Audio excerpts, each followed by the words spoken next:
Welcome to the Explainer.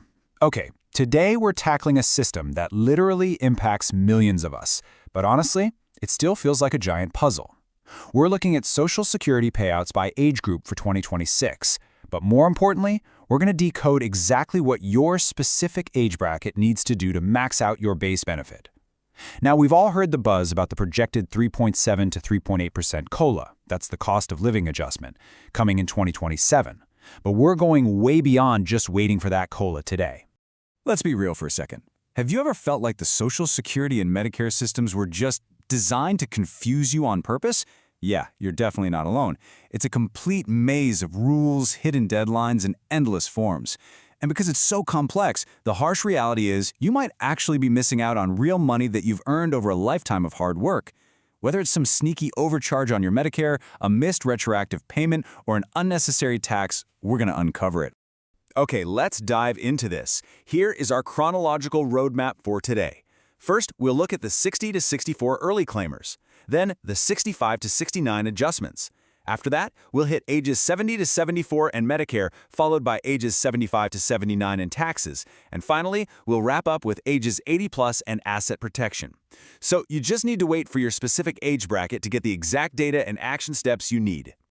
Kicking things off with Section 1, ages 60 to 64 early claimers, and the reality of permanent reductions. For this youngest eligible group, the numbers really reflect a heavy penalty. Now, these aren't some hypothetical maximums. This is what the average person in each group is actually getting in their pockets right now in 2026. At age 62, the average check is $1,377.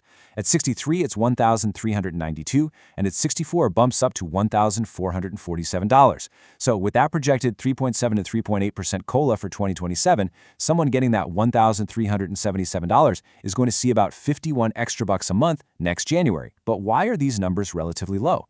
Well, think about it like this. If your full retirement age is 67 and you claim at 62, you're taking a massive 30% permanent haircut. To put that into perspective, a $2,000 full retirement benefit gets slashed by $600 every single month for the rest of your life. Ouch. But wait, what if you claimed your benefit in the last 12 months and you're having major second thoughts after seeing those reductions? Enter Form SSA 521. This is basically your secret weapon. This form literally lets you hit the undo button. You withdraw your application, repay what you've received so far, and refile later as if the first claim never even happened. But, and this is absolutely crucial, it is a strict one-time only 12-month window from your first payment. Most folks only find out this form exists after that window slams shut. Do not let that be you. Moving right along to Section 2, ages 65 to 69 adjustments. This is where we see the widest spread in benefits. And this brilliantly illustrates exactly why that spread exists. The massive range in average payouts here tells a really specific story about the sheer power of delayed claiming. The average benefit for a 65-year-old sits at $1,612 a month, but for a 69-year-old, it shoots all the way up to $2,520 a month. That is a difference of over $900 a month. We're talking more than $5,200 a year. And remember, that difference is permanent. The big takeaway here is that if you're between 65 and 69 and you haven't claimed yet, you are right in the sweet spot. You're in the delay and grow period. Every single month you wait past your full retirement age adds 0.2% to your benefit. That compounds to a guaranteed 8% bump every year. Plus, having a bigger base benefit means every future COLA adds even more raw dollars to your bottom line. Now, here is a major action item for this group, which is super important considering nearly 14% of retirees in this bracket rely on Social Security for 90% or more of their income. If you or your spouse ever worked a government job with a pension, think teachers, firefighters, police officers, you need to call this exact number, 1-800-772-1213. You want to ask them if your account has been fully updated under the Social Security Fairness Act that was signed in January 2025. That act finally killed the old WEP and GPO rules that unfairly slashed benefits. And get this, retroactive corrections, which are averaging a massive $6,710, are actually still being processed right now in mid-2026. If your check didn't jump up after January 2025, you've got to call that number and check your status today. Next up, Section 3, ages 70 to 74 and Medicare. This group is officially surpassing the averages. This group has officially maxed out their delayed retirement credits, and boy, do the numbers reflect that patience. For 2026, the average check for a 70-year-old is sitting pretty at roughly $2,243 a month. And with the upcoming 2027 COLA, we're projecting that to rise by about $83. But check out that $4,873 figure. That is the absolute maximum possible Social Security benefit in 2026. How do you get that? Well, you need to have worked at the maximum taxable earnings limit for 35 years and delayed claiming until age 70. Now, sure, most of us aren't anywhere near that ceiling, but seeing this number perfectly highlights how much a maxed out earnings history combined with really smart claiming decisions dictates your lifetime payout. But here's where this group often hits a super frustrating roadblock. Say you had a one-time income spike in 2024. Maybe you sold a house or you took a big IRA withdrawal. Because of that, Medicare might be hitting you with an IRMA surcharge right now. That's an income-related monthly adjustment amount, and it can add anywhere from $74 to $444 per person per month, right on top of the standard Part B premium. But listen, if your income has since dropped back down to normal, you do not have to just sit there and pay that surcharge. Filing Form SSA 44 triggers an immediate recalculation using your current income, completely bypassing those inflated 2024 numbers. It's a real game changer. Oh, and also for this age group, please check this right away. If you're on a Medicare Advantage plan, you very likely have an over-the-counter or OTC benefit for quarter 3. We're talking a quarterly allowance that ranges from $150 to $525 depending on your specific plan.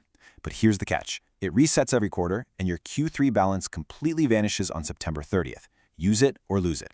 So flip over your Medicare card, call the member services number on the back, and spend those funds before they disappear. Moving on to Section 4, ages 75 to 79 and taxes. We need to talk about navigating the widow tax. By this age, you've had multiple years of COLA increases applied to your original benefits, bringing the average check into the $2,500 range. That's great, right? But there is a massive financial trap lurking here. Financial planners call it the Medicare widow tax, and it catches surviving spouses completely off guard. Look at how this works. When both spouses are alive, they file jointly, and their combined income is measured against a joint IMRA threshold of $218,000. But when one spouse passes away, the survivor suddenly becomes a single filer. Their threshold literally gets chopped in half, down to $109,000. So if the surviving spouse has an income of, say, $150,000, which, by the way, is the exact same money that used to support 2 people, they suddenly cross into a penalty bracket. Their Medicare Part B premium can double, purely because of a paperwork change in their filing status, not an actual income increase. It's wild. But the good news? The death of a spouse is considered a qualifying life-changing event.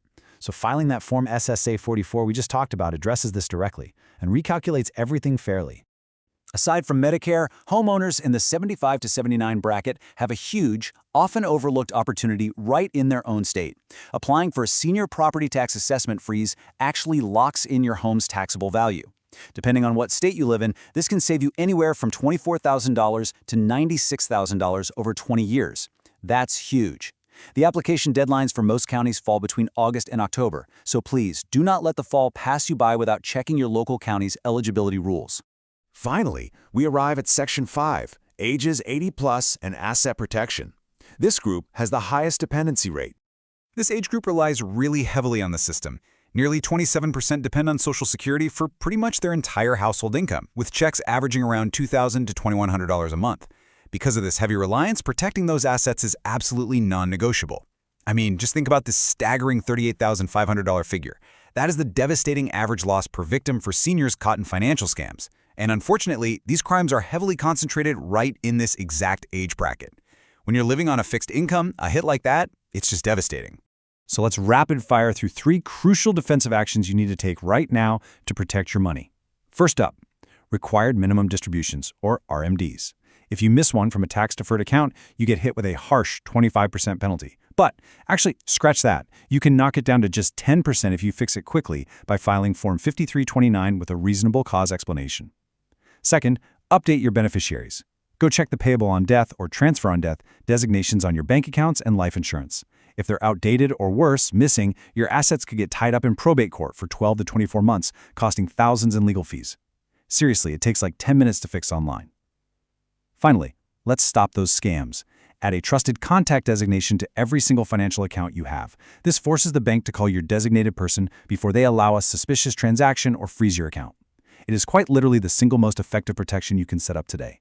As we zoom out and look at the big picture, this quote perfectly sums up our whole journey today. Yes, the projected 3.7 to 3.8% COLA for 2027 is absolutely going to give everyone a meaningful bump in January. We love to see it. But waiting passively for an annual raise, that's not a strategy. Active participation is. Making sure your base benefit is actually accurate. Utilizing the right tools like Form SSA 521 or SSA 44, claiming those retroactive corrections, and playing defense with your assets, these actions far outweighs simply waiting for the calendar to turn. So I'm going to leave you with this final thought. Are you just waiting around for the COLA, or are you taking charge and maximizing your base benefit today?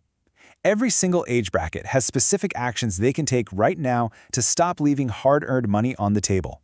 Take the steps we outlined for your group, protect what you've earned, and make this complex system actually work for you. Thank you so much for joining me in this explainer, and I can't wait to help you